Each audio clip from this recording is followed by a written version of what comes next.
Igbo dị iwe kenekwa m ozi nrigbo ndị ọma njem ọnụ biko this our daddy na-azụ kedu ihe na-ese okwu that cannot be settled.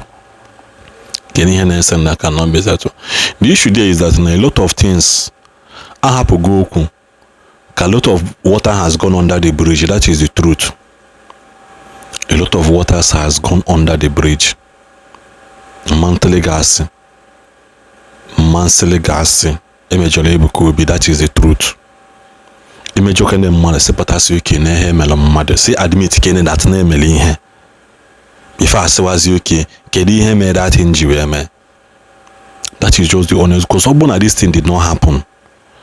Ọbụna this thing on 2 occasions Mbaka Igbekpogo na ya si that he has the power to stop. No ọbụna ọ chọọ stop no ya stop mmadụ ịbata Enugu bịa share the word of God for that matter. Ọbụkwa na abịa dị agba skele wuo followed by PA ya nke na eti mkpu nke na eti mkpu a confirm go on 2 separate occasions no Peter Mbagbachi.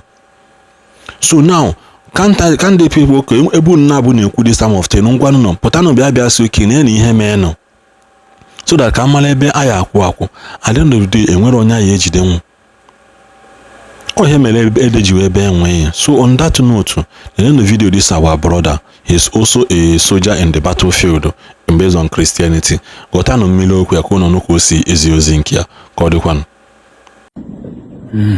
Do you know why I always ask for grace day in, day out?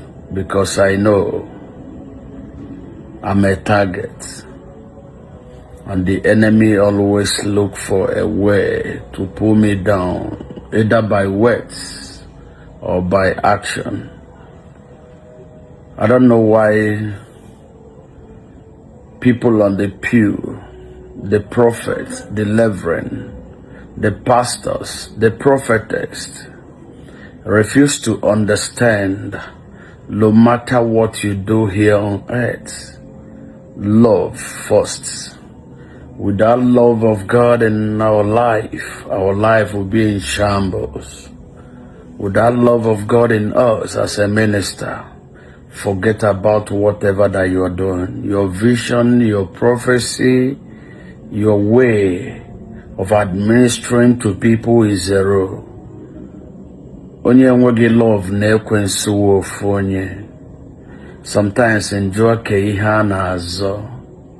That is always my question. Manana machegwa gino nwere onye gara n'ogwe si ogwe gbajie. Come rain, come sun. Ebuka Obi, Mbaka is your father. Reverend Father Ejike Camelos Mbaka, Ebuka Obi is your son. Ibada manna.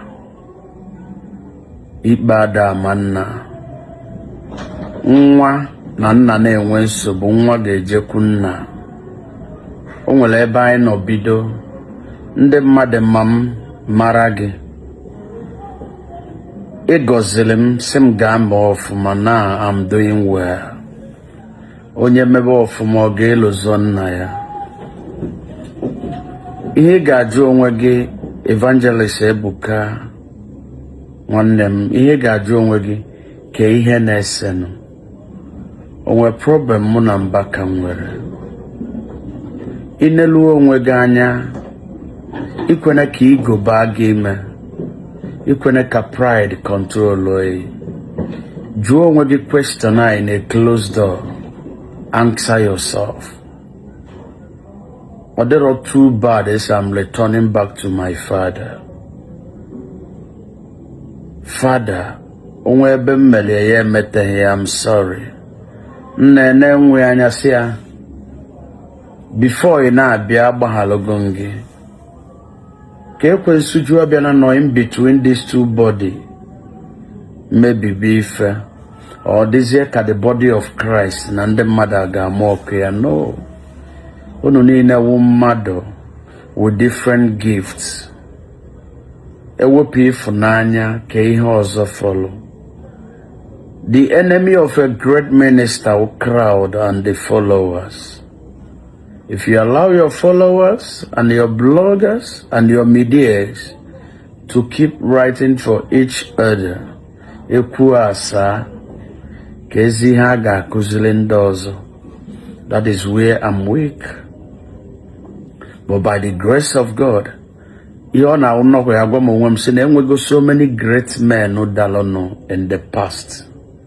So that you are great today doesn't mean that the enemy is not fighting you or that you are not a target. You understand me? No matter what, that your spiritual father still remain your spiritual father. Nwa na awo mejo nna ya ojekwe nne ya si ani ya dị sorry. Nna mejo nwa eje yo mgbaghalụ nna agbaghalụ ya asị ya aye metelo nka. Mana ụdị isiri bịa dị mma ọ dị esezi. Mana ọ bụrụ ka nna na nwa dọwa nkwụkwụ onweghị ihe elichalụ agụ na awụ na enwere esemokwu. Ebuka bịa Enugu ọ ga-aga nke Mbaka si ya mpa na abịara mbe gị mpa ana m akwado program na Enugu mpa agọzie ya ojewe ka m were ụbọchị m gara gbọta Mbaka enwere program na Nnewi anyị chelie ọbata ebe ọ bụ ụzọ gawu n'okwu anị gafu bishop before bịawa the venue ebe anyị na-eme program ihe ọ bịara bịa dọlụ ike na o nwere onye n'obodo ahụ. Ana m agwa gị eziokwu ọgodi na omenala Igbo nweghị nnukwu mmọnwụ ọwụna na-agba n'obodo mmadụ ọ da-eje wele ajụ alụsị ya wele ejebe ọ ga-eje daa isi na mmụọ dị ebe ahụ ọ daa isi na onye ike dị ebe ahụ wee jebe n'ọgbọ maka na o nwere ndị nọ before you ka in a Christendom onye na-abịa and nwere onye nke gị n'ebe ahụ ọwụ na enwere esemokwu ka ihe unu na-agwade m enwere something dene onwe ihe unu achọrọ ịgwa anyị. But the only thing I can tell you is that let the love lead. From now till December ma afụrụ unu na-abụ ka unu doziri mee ka nwanne ihe unu na-eme. I don't believe in what you're doing. Ebuka, go back to your spiritual father. Nwa na-ejekwu nna jekwuo ya ka unu mezie. Two big giants. Nna gọziri gị si ya dịrị gị na mma ọ dịrị gị na mma return back that love. Ndị mmadụ aja niile unu mana unu ka na-adọ nkwụkwọ a unu na-asụgodi in tongues eme miracle. I don't believe that Christ is there. That is my own opinion and I repeat, Evangelist Ebuka Obi nwanne m